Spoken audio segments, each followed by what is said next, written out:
welcome you this morning to another session of Senior Flicks. So this is under the heading of Talent Tales. And this morning our guest is Judith Combdon, who's a resident of Shepherd Village.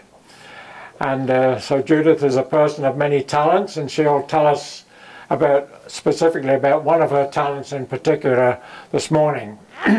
So Judith, welcome. Thank you.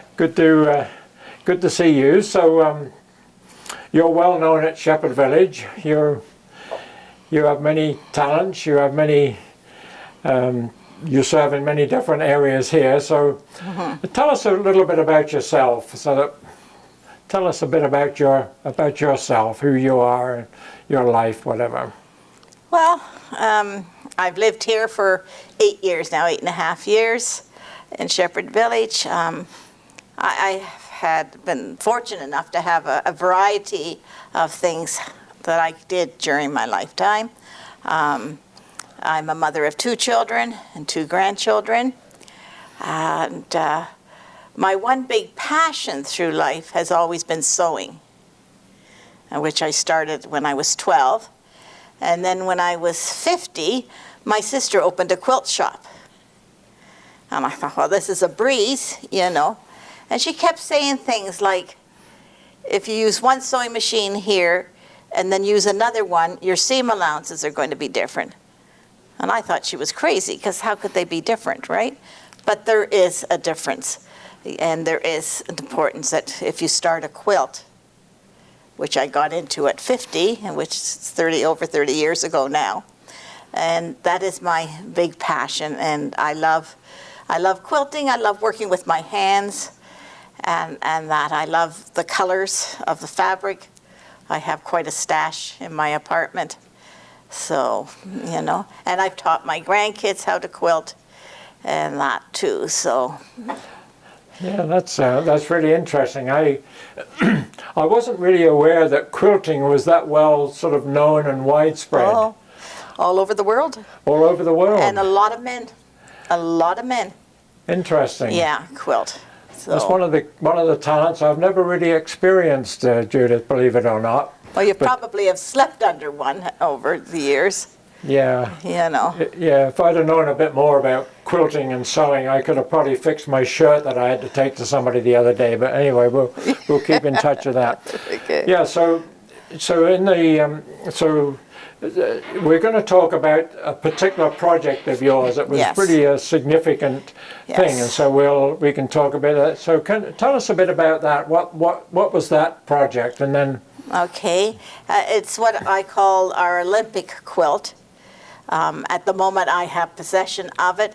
There was 4 of us involved with the quilt, and it was really kind of the way it happened was really kind of different. My church and a new friend's church were thinking of joining together, and we went for choir practice in her church, and I saw this lovely quilted angel hanging on the church wall. So I, of course, gravitated to it and asked the minister who made this quilt, and you know, and she said, well, Flo did. And then she pointed Flo out. So since then, Flo and I have been constantly together and go on many quilting adventures. So anyway, a month or so later, Flo stops me at church one Sunday, and she said, I have to do this project, and I'm not sure how it's supposed to be done, or you know, what the sequence is, and how do I do this. So it turns out that Flo worked for a woman who runs daycares, and she also runs an after-school program called Discoverability, of which students come right up to high school students, and some of the teachers are university students and high school students, where kids learn to develop their passions in art. And so they do paintings and everything.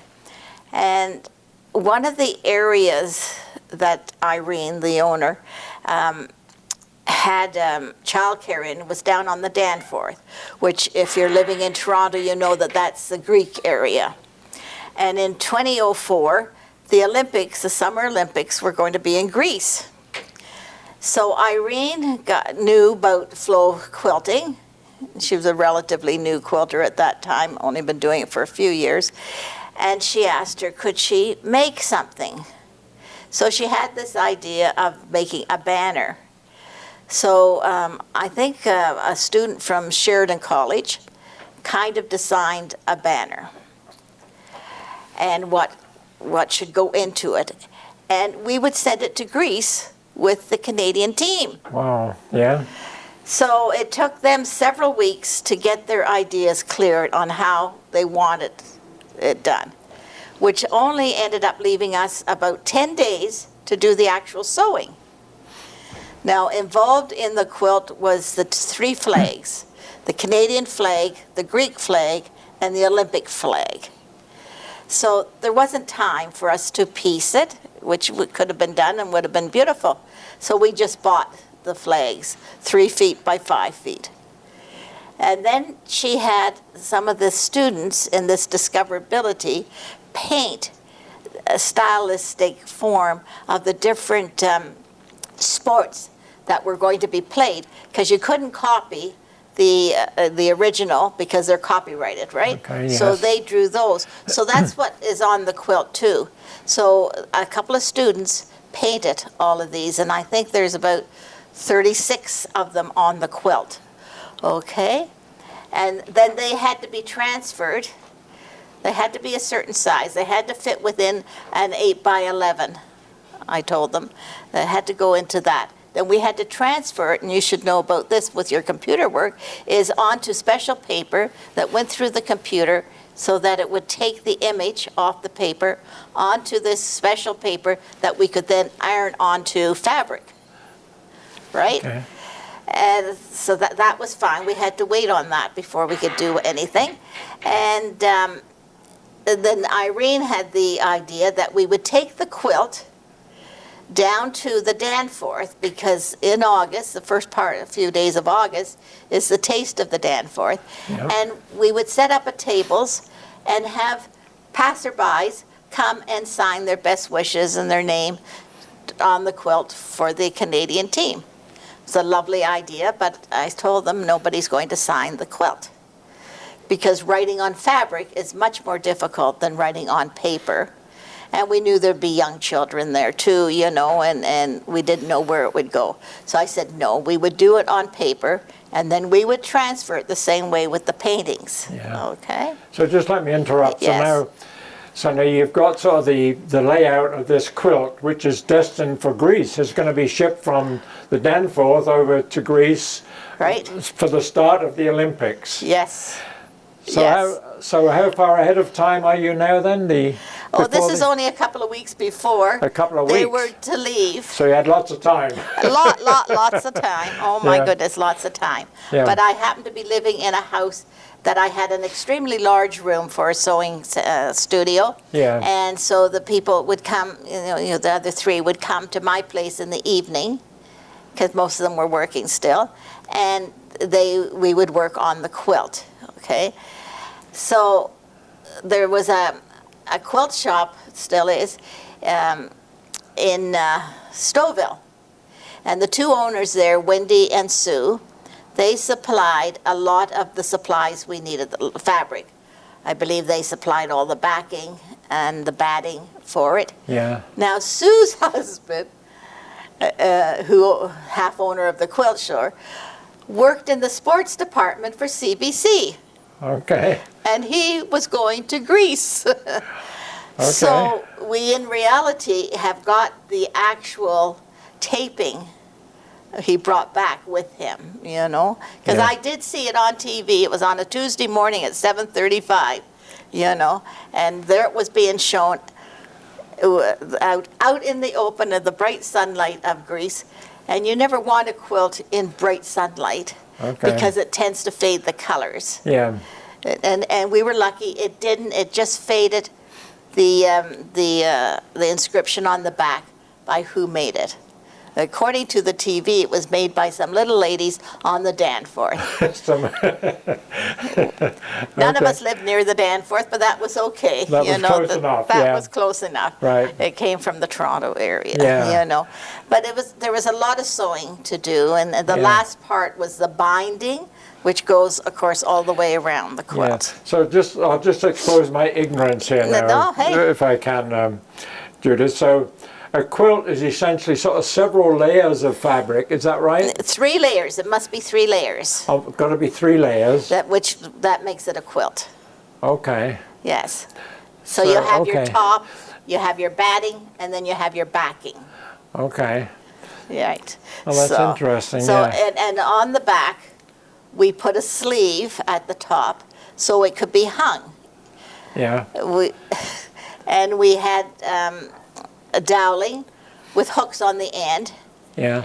tied together, because it had to be 30 feet, but it had to be able to be folded up. So this quilt was 30 feet It's long. 30 feet wide, by 30 just over 3 feet high. 30 feet by 3. That's a lot of. And how the sections were how big that you Well, sewed in? pretty well it was well, the 3 flags were 5 feet wide. Yeah. So that took up 10 That's feet. So you've got 20 well, there was feet. 3 flags, so that's 3 flags. 15 feet. 15 feet, yeah. 15 feet, and then another 15 feet was taken up with the pictures of the events, and then the signatures of people Yeah. on the Danforth that day. How many signatures did you get, sort of roughly? I never counted them, but there would be quite a few. There would probably be at least 40 to 50 on each page. Yeah. You know, quite Yeah. a few Yeah. type of thing. Like Yeah. my grandkids' signatures are there, and mine, and my friends, and Yeah. you know, that were there. And so you have this quilt now. I have this quilt. In yes. fact, you displayed that here at Shepherd Village, Yes, I didn't did. you? Yes, and thank goodness we had pillars in the community hall that I could tie a rope around I remember that, yeah. and hang it from pillar to pillar. And Yeah. I mean, much bigger than the studio here. So you when know. the COVID thing goes away, Judith, I think you should resurrect that and we should hang it up again and Well, we definitely can all do sing that. those appropriate songs or whatever. Yeah. Well, then we finished it. When we finished it, the last stitching in the binding, which is normally done by hand, but we did it by machine because we had less than 24 hours to get this binding on. We did it by machine, and I actually had to, the quilt would go through the machine and up over my shoulders and into a pile on the back, and Good you know, gracious, yeah. that. Yeah. But we finished it at 6:15 in the evening, Friday evening. The plane was leaving Saturday morning with the athletes. Oh boy. So we bundled it up. We bought a hockey bag for it, which never came back from Greece. I don't know what happened to the hockey bag, but it never came back. The quilt did. And then we presented it to Mayor Miller at the time, Right. down on the Danforth about 9 p.m. And there was a couple of Mounties there. And they, of course, have white gloves with their uniform. So I had them stationed at one end, and the 4 of us were in between to hold this quilt up for the audience to see. You know, there was quite a few people there because the Taste of the Danforth gets a big crowd, you Yes. know. Yeah. And then it was all rolled up, and we gave it to the chef de maison to take with him aboard the plane the next day. And then, as I say, I saw it being displayed, and I sent... very silly. I sent instructions with how the quilt was to be handled. Well, I don't think one instruction would. Number one, no sunlight. Always have white gloves on. Yes. All the rules of what you would do to look after Yeah. something that's been made by hand and you want to preserve, right? Yeah, I yeah. even had my dentist, who was Greek, phone his mother in Greece to see if she knew any quilters who Yeah. could assist them with hanging wherever they were going to hang this. I Yeah. thought maybe in Canada House somehow. Yeah. But Just let me say that now for you who don't know Judith well, what Judith did is typical Judith. She's pretty thorough in what she does. If she does it properly. So that was Judith. Thank right you. on. Good. sometimes it's good and sometimes it isn't, right, David? But anyway, it was displayed and it was there. And once it came back to us, we were able to take it to numerous quilt guilds to show them. I had it at my granddaughter's school, and it was displayed 3 sides of the gym, and the classes would come in one at a time and walk from one end to the other. Wonderful. While we told the story, and it's been to Yes. churches and whatnot. But we don't have a permanent place for it. So Flo and I take turns on having it for a year or two, Yeah. you know. And Yes. when I get a chance to show it, and as Olympics are going on now, I thought it was the perfect time to talk about and to see something that has never been done before, as far as we know, you know. Well, that was Yeah.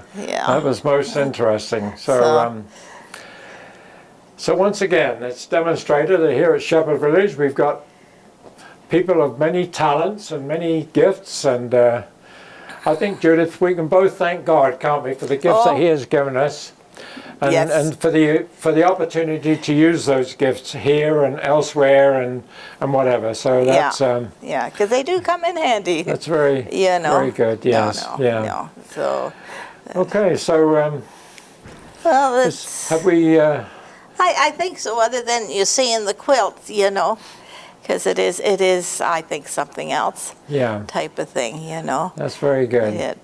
Well, against once COVID goes away and we can get together as in Yeah. community, we'll have opportunity to see that again. I Yes, trust. yes. So Yeah. that's excellent. I was trying to figure out how many children could sleep under it, you know, and there would be quite a few children. Yeah. You know, easily, if you even just gave them 2 feet each type of thing, 15 children could lay under this quilt, Yes. you know, type Yeah. of thing. But, of course, it will never be used as a bed quilt, No. you know, and I was going to donate it to the Olympic Museum. It was down on Victoria Street at Dundas there Yeah. for a few years, but then it closed up. So it never got there, and Yeah. I don't know what would happen to it. Yeah. I would like it to probably go to the Greek community of some sort, as I might contact one of their churches Well, down it was around sort the of a good connection, Danforth. was it, between Greece and Canada and the Olympics? That was a good bridge. Oh, it was a good break, and I met some new quilters. Yeah. And we've become very good friends and do a lot of quilting stuff together, mainly trips, you know, type of thing. So it's been a real good godsend. Interesting. That's you know, good. Yeah. So, Okay. Well, thanks very much, Judith. That's been very interesting and informative. So thank you for being part of Senior Flicks. We appreciate it. Thank you for being interested and giving me an opportunity. Thank you.